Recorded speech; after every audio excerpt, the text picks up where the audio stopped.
வணக்கம். திருமணம் அப்படிங்கிறது ரொம்ப அழகான ஒரு உறவு. எங்கோ பிறந்த ஒரு ஆணும், எங்கோ பிறந்த ஒரு பெண்ணும், வேறு வேறு பழக்கவழக்கங்களுக்குள்ளாக, வேறு வேறு குடும்ப சூழலுக்குள்ளாக வாழ்ந்த 2 பேரு புதுசா ஒரு இடத்துல இணையிறாங்க. அந்த கொஞ்ச நாள் புதுசா பார்க்குறதுக்கு எல்லாத்துக்குமே சந்தோஷமா இருக்கும். இது வாழ்க்கைக்குள்ளாக நகர்ந்து செல்லும்போது, அவங்களுக்குன்னு சில பொறுப்புகள் வரும்போது, அவங்கன்னு சில முடிவு எடுக்க வரும்போது, என்னுடைய பழக்கவழக்கத்தை நீ ஏத்துக்கணும்னு, உன்னுடைய பழக்கவழக்கத்தை நான் ஏத்துக்க மாட்டேன்னும் பேசும்போது தான் பிரச்சனைகள் ஆரம்பமாகுது. நம்ம ஒரு குடும்ப சூழலை இப்படி சொல்லலாம் அப்படின்னு நான் நினைக்கிறேன். ஒரு தீப்பெட்டிக்குள்ளாக இருக்கக்கூடிய தீக்குச்சிகள் மாரி நம்ம எல்லாமே ஒரு சமூகத்துக்குள்ளார அடங்கி இருக்கோம். இந்த குடும்பம் அப்படிங்கிற ஒரு குத்து விளக்க ஏற்றுவதற்கு அந்த தீப்பெட்டியும் தீக்குச்சியும் உதவி செய்யும். அதில் இருக்கக்கூடிய அந்த குத்து விளக்கில் இருக்கக்கூடிய எண்ணெயும் திரியும் போல அந்த மணமகனும் மணமகளும் இந்த சமுதாயத்தில் உரசி அதனுடைய உதவியோடு அந்த தீக்குச்சி பற்றி எரிந்து அந்த குடும்பம் அப்படிங்கிற அந்த குத்து விளக்கில் ஒளி கொடுப்பதற்காக இருக்கக்கூடிய அந்த எண்ணெயும் திரியும் ஆகிய அவங்க ஒளிவிட்டு எரிவதற்கு தீக்குச்சியாக இருக்கக்கூடிய பெற்றோர்கள் உதவி செய்யலாம் இல்லையா? அந்த சமுதாயத்தினுடைய உதவியோடு உதவி செய்யலாம். அந்த திருமணம் முடிஞ்சோன்னா அந்த தீப்பெட்டி அப்படிங்கிறதுடைய சமுதாயத்தினுடைய வேலை முடிஞ்சிருது.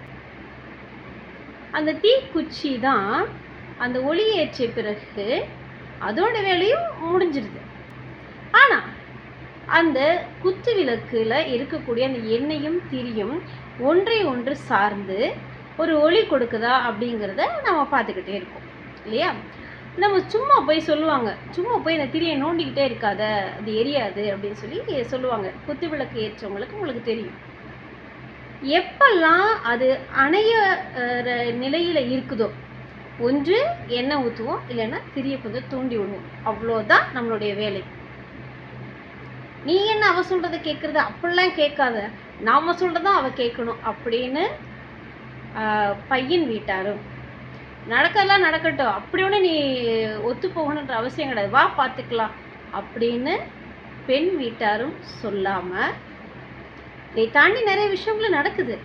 ஆனால் நாம் அதில் அதிகமாக தலையிடாமல், எப்பெல்லாம் அந்த குழந்தைங்க பெண் வீட்டாராக இருந்தால் பையனும் தன்னுடைய பொன் மாதிரி இப்போ தான் வாழ்க்கைக்குள்ளே அடியெடுத்து வைக்கிறான், உடனே பொறுப்புகளெல்லாம் வரணும்னு எதிர்பார்க்காம, அதே மாதிரி ஆண் வீட்டாரும், அதாவது மணமகனுடைய வீட்டாரும், நம்ம பையன் எப்படி இப்போ தான் புதுசாக ஒரு பொறுப்புக்குள்ளே போகிறோன்னா அதே மாதிரி தான் நம்ம வீட்டுக்கு வந்த மருமகளும் இப்போ தான் புதுசாக ஒரு பொறுப்புக்குள்ளே வர்றா, கொஞ்சம் கொஞ்சமாக பழகிக்குவா அப்படிங்கிற புரிதலோட அந்த மகனுடைய வீட்டாரும் இருந்துட்டா, அந்த குழந்தைங்க எப்படி வாழ்க்கையை நடத்துகிறாங்கன்னா, ஏன் குழந்தைங்கன்னு சொல்கிறோன்னா அவங்க குழந்தைங்க தான்.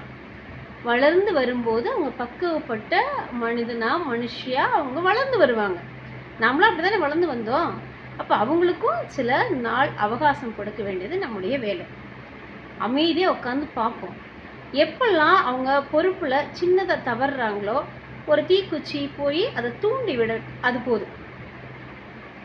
நம்ம அணைஞ்சிடாமல் பார்த்துக்கிட்டோன்னா போதும். அப்பப்போ அவங்களுக்கு உதவி செய்தால் போதும். ஒவ்வொருத்தரும் செய்யாமல் நான் சொல்கிறது தான் நீ செய்யணும் அப்படின்னு சொல்லாமல், ஒரு வேளை அவங்க செய்யற இல்லை எடுக்கக்கூடிய முடிவில் கொஞ்சம் சறுக்குறாங்களா, பரவாயில்ல, குடிமொழிக்கு போகாது, விழுந்து எழட்டுமே. நாமளும் நிறைய நேரம் அப்படி தானே விழுந்து எழுந்தோம். நாமளே கையூன்றி வரலையா, நம்ம கற்றுக்கலையா, இன்றைக்கி நம்ம அழகான வாழ்க்கை வாழலையா? நம்ம குழந்தைங்க நம்மளை விட மேலான வாழ்க்கை வாழ்வாங்க. நான் ஒவ்வொரு காணொலியும் முடியும் போது சொல்லுவேன், வாழ்க்கை ரொம்ப அழகானதுன்னு. நிஜம்தாங்க, வாழ்க்கை ரொம்ப ரொம்ப ரொம்ப ரொம்ப அழகானது. அதை அழகாக வாழ்வதற்கு நாமளும் நம்முடைய குழந்தைங்களுக்கு கொஞ்சம் வழி விட்டு நிற்போம். அவங்க நம்மளை விட அழகான நந்தவனத்தை உருவாக்குவாங்க அப்படிங்கிற நம்பிக்கையோடு அவங்களுக்கு தோள் கொடுப்போம், உடன் நிற்போம், நம்பிக்கை வைப்போம். வாழ்க்கை ரொம்ப அழகாகும். நன்றி.